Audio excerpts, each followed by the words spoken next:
Delhi woke up to heavy rainfall and thunderstorm on Monday morning, which led to a steep drop in sizzling temperatures and caused power blackouts in several areas.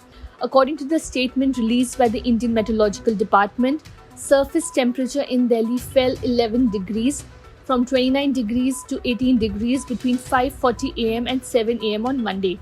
This was the lowest temperature the city has witnessed this month. Parts of the capital and surrounding areas had also received light rainfall over the weekend. The rainfall and the subsequent respite from heatwave-like condition owes itself to a western disturbance and the cyclonic circulation associated with it. The bomb disposal squad on Sunday detonated 800 active crude bombs in Baksha village in Moina block in Purba Medinipur district of West Bengal. As per reports, the police acted on specific inputs and conducted a search operation in the Hogla forest area on Saturday evening, during which the explosives were found stored in 12 plastic drums. The visuals of the detonation were shared on social media platforms by various news agencies. The West Bengal police informed that a huge quantity of bombs were recovered and the combing operation is underway. The process to detonate the bombs has begun, they further added. Crude bombs are time and again found in various parts of West Bengal. On March 25th this year, the police recovered 200 crude bombs from Margram village in Rampurhat 2 CD block in Birbhum district of West Bengal. According to police reports, 2 school children drowned on Saturday afternoon after the boat in which they were practicing for a rowing event overturned due to the sudden storm in South Kolkata. The children have been identified as Pushan Sadhukan and Sauradeep Chatterjee, aged 14, and were students of a reputed school in Kolkata.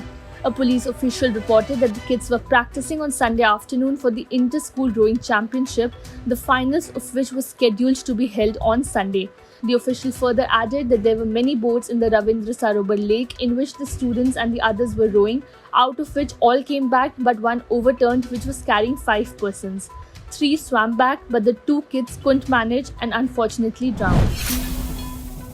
The centre is mulling over spending an additional 2 lakh crore in financial year 2023 to protect the consumers from the rising prices and fight the multi-year high inflation, according to official report.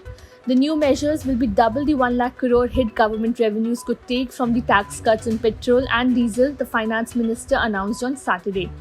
The retail inflation rose to an 8-year high in April, while wholesale inflation rose to at least a 17-year high, posing a major issue to the centre ahead of the elections to several state assemblies this year. The reports also suggest that the government could deliver another round of tax cuts on petrol and diesel if crude oil continues to rise.